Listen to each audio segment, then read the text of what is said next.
In one London borough, a nurse working full-time at the local hospital is paying 57% of her take-home pay in rent, not a junior nurse, a qualified nurse with 12 years of experience. She is not in financial trouble. She is simply paying more than half of everything she earns to keep a roof over her family's head, and she cannot afford to stay. Every single London borough, all 32 of them, now has an average rent above the affordability threshold. Every single one. And in 10 specific areas, working families have crossed so far past that line that leaving is no longer a choice. It is the only option left. Today, we are counting down 10 London areas where working families can no longer afford to stay. Let's get into it. Lewisham is a south-east London borough of about 310,000 people. Bromley, Forest Hill, Deptford, New Cross. It has spent the better part of 2 decades being described as up-and-coming. The next Peckham, the affordable alternative to the boroughs that became too expensive. The place where young families could still find a terrace with a garden at a price that worked. To buy in Lewisham in 2026, you need to earn £80,100 a year. The median salary for a London nurse is £34,000. For a teacher, it is £39,000. A family where one parent is a nurse and one is a teacher earns a combined £73,000 a year. They cannot afford to buy in Lewisham, and renting is not much simpler. A 2-bedroom flat in Lewisham runs between £1,600 and £1,900 a month. What that means in plain terms is this: 2 people doing 2 of the most important jobs in any community, keeping people healthy, educating children, cannot afford to own a home in the borough where they do those jobs. They can rent just about at the very edge of what is manageable, and every year, the edge moves a little further away from them. The families leaving Lewisham are not the ones who expected to leave. They are the ones who chose it specifically because it was supposed to be the affordable option. They watched Bromley gentrify around them. They watched the coffee shops arrive. They watched the prices move upward year after year. And then they watched themselves cross the line from managing to not managing. The children change schools. The parents add 40 minutes to their commute. The community that made Lewisham worth choosing loses another family that helped make it what it was. The only direction left was out. Bromley is a southeast London borough of about 340,000 people, one of the largest by area, stretching from Penge and Annerley in the north out to the semi-rural quiet of Biggin Hill in the south. Working families have been moving here for 30 years when they ran out of room closer to the centre. More space, bigger gardens, a national rail connection into Victoria in under 20 minutes. To buy in Bromley, you need to earn £92,000 a year. The average 2-bedroom rent runs at around £1,600 to £1,800 a month. The Bromley story is the story of a borough that absorbed wave after wave of families priced out of closer in London, absorbed them for 30 years, kept its character, kept its schools, kept its green spaces, and is now reaching the point where the next wave of families cannot join. The families who arrived in Bromley in the early 2000s are the lucky ones. The families trying to arrive now are finding that Bromley is no longer the affordable option it once was. It is just another London borough where a working family on ordinary wages is being slowly squeezed out. The borough did not change. The market changed around it, and the families on ordinary wages are the ones paying the price of that change.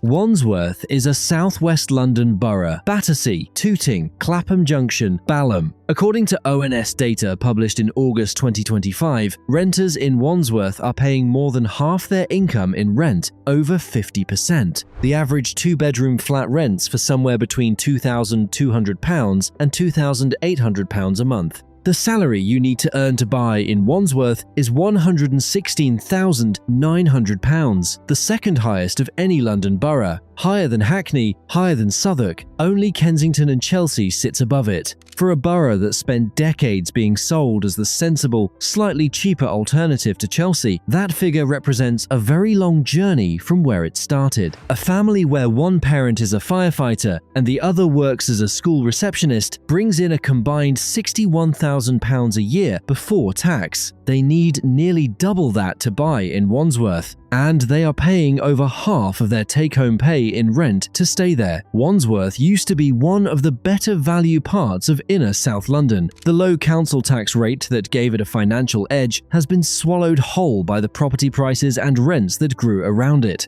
The families who chose Wandsworth for that combination of value and quality of life are finding that only one half of that bargain still exists. The value has gone, the quality of the borough is still there, and it is now priced for someone else entirely. Bexley is a southeast London borough on the outer edge of the capital, Sidcup, Bexley Heath, Welling, Crayford, 1930s, semis with gardens, reasonable schools, the residential streets where neighbours still know each other, the kind of place working families chose when they needed more for less. Bexley has the lowest average rent of any London borough, £1,485 a month for a one-bedroom flat. That is not a typo, the cheapest in London, and it is still £141 a month above the national average for the entire United Kingdom. Put that another way, the most affordable place to rent inside Greater London costs more than the average rent across the whole of the rest of the country. A family moving from Bexley to somewhere genuinely cheaper has to leave London entirely. They are not moving to a neighbouring borough, they are moving to Kent, to Essex, to towns along the commuter lines where the same money gets a bigger house and a longer journey, and a life that is a little less connected to the city they left behind. The trouble with being the most affordable borough is that it attracts all the families priced out of everywhere else. That demand pushes prices up, which makes it less affordable, which is precisely what has been happening in Bexley for the past 5 years. The families arriving now were priced out of Bromley. The families who can no longer afford Bexley are doing the maths on whether they can afford to stay inside Greater London at all. Bexley is the last stop on the affordable London map, and it is not as affordable as it used to be. When the last stop runs out of room, there is nowhere left to go except out of the city entirely. That is the conversation thousands of Bexley families are having right now. Havering is the easternmost London borough, Romford, Hornchurch, Upminster. It borders Essex. Families choose it for space, greenery, decent schools, and a commute that is manageable since the Elizabeth line arrived at Romford. According to ONS data published in August 2025, Havering has the lowest rent-to-income ratio of any London borough, 30.5%. It is also still above the 30% threshold that defines affordability. The most affordable borough in London is officially unaffordable for the typical resident. The 30% threshold is not an abstract number. It is the point that financial advisors, housing charities, and government bodies use to define when rent stops being manageable and starts being a problem.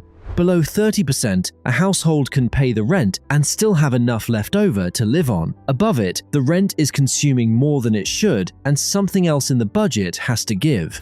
In Havering, the cheapest borough in the city, the typical resident is already on the wrong side of that line. There is no London borough left where average rent is affordable on the average wage. Not one. Havering is the closest, and it is still technically too expensive. The Elizabeth line that was supposed to transform Havering did something slightly different. It made Romford attractive to people who work in the city and earn more than the typical Havering resident. Those people are willing to pay more, so they do. And the families who were relying on Havering being the affordable outer borough are watching their rents follow the train line upward into territory they cannot comfortably reach. The transport improved, the wages did not, and the gap between those two facts is where the families are falling through. Merton is a South London borough, Wimbledon, Mitcham, Morden. You need to earn £100,300 a year to buy there. The average rent for a two-bedroom flat sits around £1,800 to £2,000 a month. And the borough that used to be quietly known as one of the more affordable parts of southwest London has quietly crossed the line into one that working families on ordinary wages can no longer comfortably reach. A care worker in Merton earns around £23,000 a year. A teaching assistant earns around £22,000. A couple in those two jobs brings home roughly £32,000 after tax. A one-bedroom flat costs more than half of that in rent. For a family with children, the figures are worse still. Merton sits in the uncomfortable middle ground, expensive enough to exclude most working families from buying, but not prestigious enough to justify the price relative to boroughs that cost a similar amount but offer more. The families leaving Merton are not giving up. They are doing the maths honestly. The numbers have stopped making sense, and the only sensible response is to go somewhere they do. There is something particularly difficult about leaving a place you chose, about putting the children in the car and driving away from the school they were settled in, the neighbours they knew, the park at the end of the road. That is what the rent increase letter triggers for thousands of Merton families every year. Not a financial calculation, a life uprooted. Hillingdon stretches from Hayes and Southall in the east out to Uxbridge in the west, with Heathrow Airport at its southern edge. The second largest London borough by area and home to one of the biggest employment sites in the country. To buy in Hillingdon, you need to earn £80,700 a year. The average rent sits around £1,800 a month for a two-bedroom. Here is the specific problem. The people who work at Heathrow, the baggage handlers, the cleaners, the catering workers, the check-in agents typically earn between £25,000 and £35,000 a year. A baggage handler taking home roughly £2,100 a month is paying £1,600 to £1,800 in rent. That leaves between £300 and £500 for everything else a family needs. That is not a budget. That is a crisis waiting for something to go wrong. The airport is not moving. The jobs are real. The people doing those jobs are being priced out of the borough they travel to every single morning. They are coming in from Slough, from Southall, from wherever the map still has room for a family on an honest wage. Hillingdon has the employment. It no longer has the affordability that lets those people live near their own workplace. You cannot build a functioning community on a workforce that cannot afford to live near where it works. Hillingdon is learning that lesson in 2026. One family at a time. One renewal letter at a time. Haringey runs from Tottenham and the Lea Valley in the east to Muswell Hill and Crouch End in the west. The salary you need to buy there is £101,800. The rent-to-income ratio sits at 48.3%, nearly half of a typical resident's gross pay going on housing before anything else is paid for. The nurse working at the North Middlesex University Hospital in Tottenham earns £34,000 a year. That is the GLA's own confirmed median for London nurses. After tax, she takes home roughly £2,300 a month. A one-bedroom flat in Tottenham rents for between £1,400 and £1,600. That leaves between £700 and £900 for food, travel, utilities, her children's school shoes, everything. £700 a month for everything in a life except the roof. Food for a family, the bus to work, the school uniform when the children grow out of last year's, the electricity, the dentist, the birthday present for her mum, all of it has to come out of £700, and that is in the optimistic version of the numbers. In the pessimistic version, it is £900. In the reality, where something always costs more than you planned, it is less. She is the working family this video is about. She did not make bad choices. She chose a profession this city cannot function without, and the city has responded by making it increasingly impossible for her to afford to live here. Haringey has been promising regeneration in its eastern wards for 20 years. The Spurs Stadium arrived, the High Road West master plan is progressing, but the rents have moved faster than the cranes, and the families who were supposed to benefit from the transformation are being priced out before it reaches them. The regeneration is coming for someone, just not for the people who were already there. Barnet is one of the largest London boroughs, about 400,000 people across a wide stretch of North London, East Finchley, Golders Green, Hendon, Chipping Barnet, strong schools, safe streets, a borough that families move to and stay in for a generation. To buy in Barnet, you need to earn £101,000 a year. The average two-bedroom rent runs between £1,800 and £2,200 a month. And then there is the social housing detail. The London Assembly Housing Committee confirmed in 2026 that the waiting time in London for a four-bedroom property, what a large family actually needs in some boroughs, runs to 33 years for lower priority households. 33 years. A family applying today will still be waiting in 2059. Their children will have grown up and had children of their own. Waiting list is not a housing policy, it is a closed door with a number on it. It tells the family applying that the system acknowledges they exist and has no intention of helping them in any time frame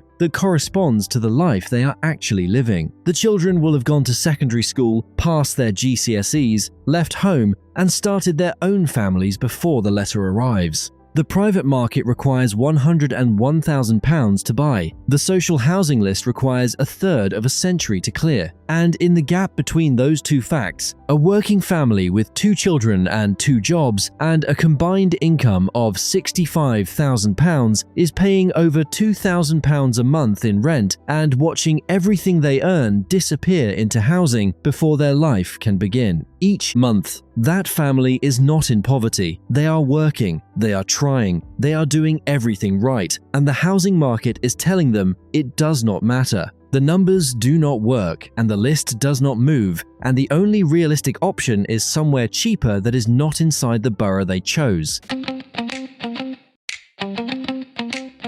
Number 1 on this list is Lambeth, the inner South London borough running from the South Bank and Waterloo down through Brixton, Stockwell and Streatham. And Lambeth is number 1 because it is where the story that opened this video becomes real and specific and impossible to look away from. To buy in Lambeth, you need to earn £98,900. The average rent for a one-bedroom flat runs at around £1,900 to £2,100 a month. The rent-to-income ratio across the borough sits well above the affordability threshold, and in parts of the borough, it reaches exactly the figure from the hook: 57% of take-home pay going on rent for a nurse. Working full-time at King's College Hospital in Denmark Hill, one of the largest teaching hospitals in Europe, she earns £34,000 a year. After tax, she takes home roughly £2,300 a month. Her one-bedroom flat costs £1,900 to £2,100. That leaves between £200 and £400 for food, travel, utilities, and the rest of a life. Not a family life, a human life. She is not behind on her rent. She is not in arrears. She is working 12-hour shifts keeping people alive,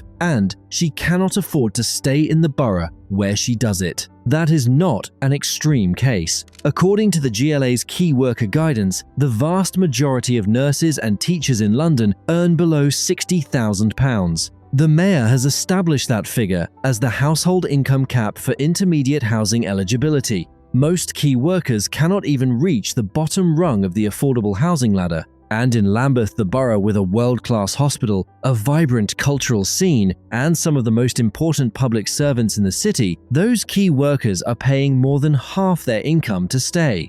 Every single London borough breaches the affordability threshold, every single one. And in these 10 areas, it has been breached so far that working families, not people without jobs, not people who made bad choices, but people going to work every day in roles, this city literally cannot survive without have run out of road. The city they keep running has become too expensive for them to live in. Those are 10 London areas where working families can no longer afford to stay. The figures come from the Office for National Statistics, Zoopla, the GLA Key Worker Guidance, and the London Assembly Housing Committee, official numbers, government sources, and they describe something happening right now on ordinary streets in a city that used to make room for the people who kept it going. The nurse is still at King's College Hospital, the baggage handler is still at Heathrow, the teaching assistant is still in the classroom, the firefighter is still at the station. They have not left yet. But the renewal letters keep arriving, and the numbers keep not adding up. And one day, not dramatically, not with any announcement, they will pack up and go somewhere cheaper, and London will be a little less of what it was. Subscribe, drop a comment and tell me, is this happening near you? Or are you the working family on this list? I read every single one. See you in the next one.